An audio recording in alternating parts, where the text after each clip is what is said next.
Well, negotiators from China and the United States will meet for the first time in almost 3 months in Shanghai to try and restart the trade talks. The negotiations in China's financial hub are the first one-on-one discussions since the negotiations collapsed in May. Since then, Washington and Beijing have hit each other with punitive tariffs that cover more than $360 billion in a two-way tariff row. The fresh 2 days of talks will be led by the Trade Representative Robert Lighthizer on the U.S. side and the Treasury Secretary Steven Mnuchin as well. The Vice Premier Liu He will likely lead the talks from China with the addition of the Chinese Commerce Minister as well, who is being seen as a tough negotiator. Remember, the negotiations come even as Beijing faces pressure over the ongoing civil unrest and the lingering ill feeling between the U.S. and China. But nonetheless, the kick-starting of the trade negotiations is being seen as a positive, and there remains some expectations following a truce agreed between Trump and the Chinese President Xi Jinping at the G20 in June. It's an incredible culture. I look forward to working with you. As you know, we've had a excellent relationship, but we appreciate it. Thank you. Well, Donald Trump is no stranger to controversies, but with the drumbeats of the 2020 re-election bid getting louder, Trump seems to have stumbled into a controversy which won't be dying out anytime soon. The debate is about the conditions in which illegal immigrants are detained by the United States, but this has now snowballed into a debate on Trump and racism. Here's more. No, I'm not a racist. I am the least racist person you have ever interviewed. This is how Donald Trump defended himself after he called certain African nations and Haiti and El Salvador shithole countries in a closed-door meeting within the White House. No, I'm not a racist. Trump's comments had created a furor then, and his latest string of tweets targeting Democrat Congress representative from Baltimore, Elijah Cummings, has been slammed for being downright racist. It all started last week when Elijah Cummings, known as a champion for civil rights and economic justice, questioned the conditions in which illegal immigrants are held at the U.S.-Mexico border. When we hear about stories coming out from you and your agency that everything is pretty good and you're doing a great job, I guess you feel like you're doing a great job, right? Is that what you're saying?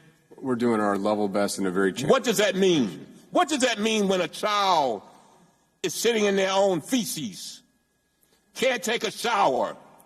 Come on, man. What's that about?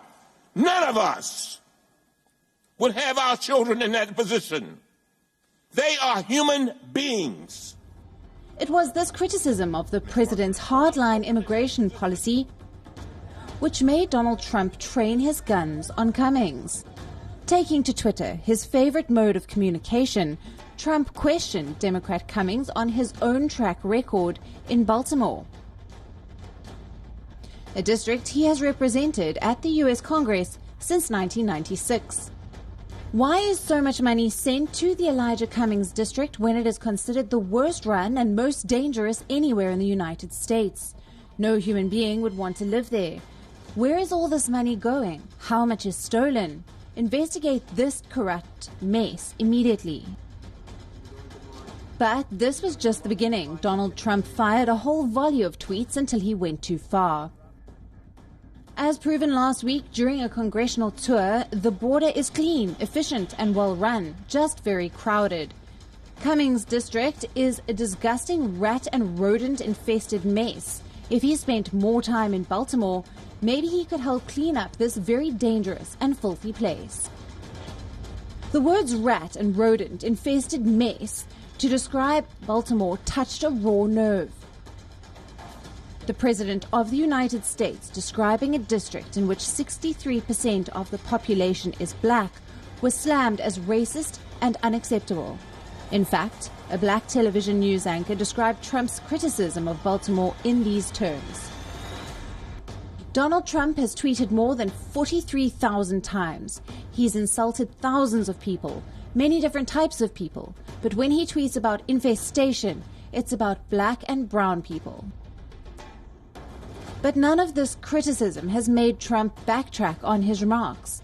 In fact, he has stuck to his guns and has described Democrat Elijah Cummings as racist. Is all this to be dismissed as another gaffe by the president? Well, analysts beg to differ. He has had very bitter feuds with the squad, as the 4 first-time representatives in the U.S. Congress, Ilhan Omar, Ayanna Pressley, Rashida Tlaib, and Alexandria Ocasio-Cortez like to describe themselves.